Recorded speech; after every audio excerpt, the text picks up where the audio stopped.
Playtime. Eddie wasn't a fan of parties. There were always too many people, and for some reason, there were always drinks involved.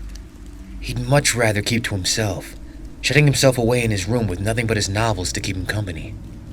The life of an introvert was simply more appealing to him, and he wished that people could be more accepting of that. Especially Rodney. Rodney was a cool guy, and occasionally he would hang out with him. But Rod was Eddie's polar opposite. Highly extroverted, obsessed with parties, and a ladies' magnet. There were plenty of occasions where Rod invited Eddie to a party, but Eddie, of course, always turned them down. He'd never actually been to one of his parties, but he had heard from others around campus what they were frequently like. Shots, drinking games, drugs of all kinds, loud music, horny women. Eddie didn't care much for any of it. But Rod said it'd be different this time. As badly as Eddie wanted to reject the idea as always, Rod seemed a great deal more passionate about this party. It was almost as if he was hosting the party thinking exclusively of Eddie, removing nearly every aspect of what made his parties most enjoyable for him. He supposed that it made sense. They were both seniors and the semester was coming to an end, and it was unlikely that either of them would be hanging out much after the graduation. Eddie couldn't find it in him to say no. He stood before Rod's apartment entrance, where Rod had told him he would meet him to let him in. Rod had originally wanted to room with Eddie, but the idea of living in these dingy, ghetto apartments full of ratchet people and weed smokers didn't please him much. He chose to live in a different complex on the opposite side of the campus instead. It was quieter and less smelly. Rod appeared on the other side of the glass doors, a massive smile on his face. His blue eyes seemed to glow with excitement. Damn, Eddie! Rod exclaimed, opening the door. You actually showed up! I appreciate that, bro. Eddie wandered in as Rod held the door for him. Yeah, whatever. The stench of marijuana invaded his nostrils the second he entered the lobby, and he wondered why there were no RAs hunting down the culprits. Hey, don't be like that. Rod said. It's gonna be fun. It better be, Eddie replied. I stopped binging my anime for this shit. Rod chuckled and shook his head. Them Chinese cartoons ain't got shit on what we about to do right now. Eddie wanted to correct Rod, but he had gotten tired of explaining what anime actually was. He'd never understand, and Eddie just had to accept that. They walked down a long hallway lined with brown, dull-looking doors. Eddie could hear loud music coming from the upper floors, and there was muffled talking and laughing in a certain room nearby on the same floor. How do you live like this? Eddie asked. How do you not live like this? Rod questioned, a cheesy smile on his face. Don't it get boring being a loner? No. You're something else, you know that? Eddie shrugged. It is what it is. After what felt like an eternity of sauntering down an endless, deafeningly noisy hallway, they reached room 109. Inside, Eddie heard giggles and small talk, which is certainly not what he would have expected from Rod's room. But he did say it'd be different. Rod opened the door, and Eddie followed him inside. After a quick count, Eddie realized that there were only 5 others in the living room, all lounging on couches and staring at the party host as he entered. Is this that weird-ass recluse you've been talking about? Said one of the guys on the couch, smiling. He was large with broad shoulders, and his shirt seemed to be screaming in agony. Eddie was surprised he didn't tear right through it. There was a girl under his arm, cuddled up against him. You don't have to be so rude, Garrett. Not everyone is an extrovert. Her smile was warm as she stared at Eddie, and he couldn't help but smile back. Finally, someone that understands. I know, Rach. Garrett said, looking at the girl. I'm just messing with them. He looked back up at Eddie. Eddie, right? Eddie nodded. Yeah. Well, I'm Garrett. He pointed to the girl laying on his chest. And this here is Rachel, but we just call her Rach. You just call me Rach. No one else does because I told them not to. Rachel said. Yep. Rod said. That's TJ. He pointed at a black man sitting on the couch that sat against the wall on the far left of the room. You. TJ exclaimed. He's pretty chill. And, that girl over there? He pointed at a girl sitting across from TJ on a separate couch. That's Yasmin. And the one next to her is Courtney. Yasmin waved and smiled, and Courtney simply stared. Between the 3 couches sat a table with a few empty beer bottles scattered across it. Alright, so, Rod said. We finally have 7 people. We can try this weird ritual thing now. I'm telling you, that shit ain't gonna work. TJ said, laughing. Ritual thing? Eddie inquired, staring at Rod. Yeah! Rod answered. There's this thing we found online that says if you chant this thing out loud, this thing happens where you get put in some weird, scary, alternate dimension thing, and it sounded kind of wild. You say thing a lot, don't you? Eddie said, shaking his head. Whatever, you get what I mean. I'm not doing that. Rod walked over to the couch TJ was sitting on and plopped down beside him. Why not? It sounds like fun. Getting put into an alternate dimension doesn't really sound all that fun to me, Eddie said. But to each his own, Come on, bro. Rod said. You don't even believe in ghosts or spiritual shit anyways. And it probably won't even work. Eddie folded his arms. And what's the point in doing it? Don't be a pussy, Ed. Garrett chuckled, and Rachel slapped him on his thigh. Eddie, Rod pleaded. please. You actually came for once, and you said you'd have a good time with us. I said I'd try. Yeah. Point is, you're supposed to enjoy yourself, and I'm the host of the party. And we only got a couple of weeks before we gotta get out of here. Come on, Eddie. Eddie didn't like the fact that Rod was trying to toy with his emotions.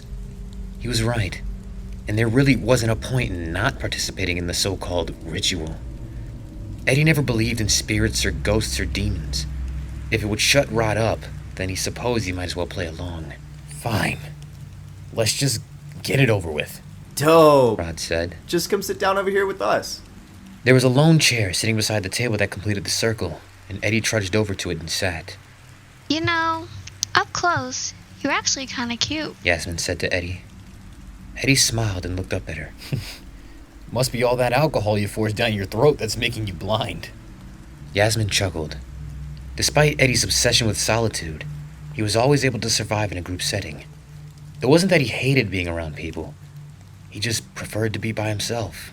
Alright, so apparently we're supposed to join hands and just say this weird phrase. Rod said, looking at his phone. We all have to say, send me to the dark, put me in the void 3 times. And then one of us will see some demon girl or something, and then BAM! We'll be transported in the blink of an eye. Well, at least the one person who saw the girl will be. Wait, so we're doing all this for just one person to have all the fun? Garrett said. That's pretty lame. I wouldn't call it fun. Courtney hissed. It was the first time she had spoken, and Eddie could tell she had an attitude problem. But yeah, that is pretty lame. Is it though? Yasmin said. I mean, it's basically like Russian roulette, right? Sorta. Rodney said, reaching out and grabbing TJ's and Garrett's hand. One of us is gonna take the bullet. Now, who's it gonna be? Though performing the ritual still felt pointless, Eddie grabbed TJ's other hand in Courtney's hand. It better work then, or I'm going to be pretty upset. Courtney muttered. You're always upset. Yasmin giggled. Rachel closed the circle. Oh, this is kind of exciting. Babe, are you ready? We're gonna get so spooked. Please don't ever say that word again. Garrett said, shaking his head. Alright. Rodney said, surveying the room. On 3, we'll all chant together. 1, 2, 3. Everyone said the phrase in unison, although everyone appeared to have a lot more energy than Eddie. He was practically mumbling, and the others were talking loudly or simply shouting. So, Rod said. anyone see anything? Nah. TJ answered. See, nigga, I told you this wasn't gonna work. Eddie was hardly listening. Standing in the small space beside the couch across from him was a little girl, no older than 5 or 6. Long, black hair hung over her face, and her skin was pale. Her eyes were visible through the bangs, and they were pitch black. There were no irises present, and a wicked smile spread across her face. In her left hand was a brown teddy bear, and one of its eyes were missing. How about you, Eddie? Rod asked, laughing. Eddie didn't reply, staring intently at the small child standing only a few feet away from him. She didn't move or speak. She simply eyed him, and Eddie felt frozen. Yo, you good, Ed? Garrett asked. You sure he ain't smoked none before he came here? TJ questioned. Nah, he isn't like that. Rod said. From the corner of his eyes, he saw Rod glance at the spot where Eddie was staring. Eddie, what's up? You don't see that? Eddie said, his voice slightly shaky. Everyone turned their head towards the spot. See what? Courtney asked. You're really corny for trying to be funny like this. Rod appeared legitimately concerned, while everyone else spoke lightly. Eddie, do you see something?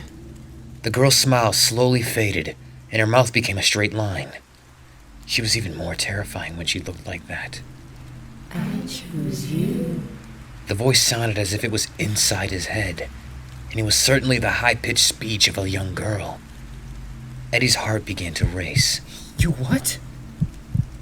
What do you mean you choose me? He was stammering, and the others in the room grew a bit more serious. Yo, That shit's not funny, man. Garrett said. You're starting to freak me out.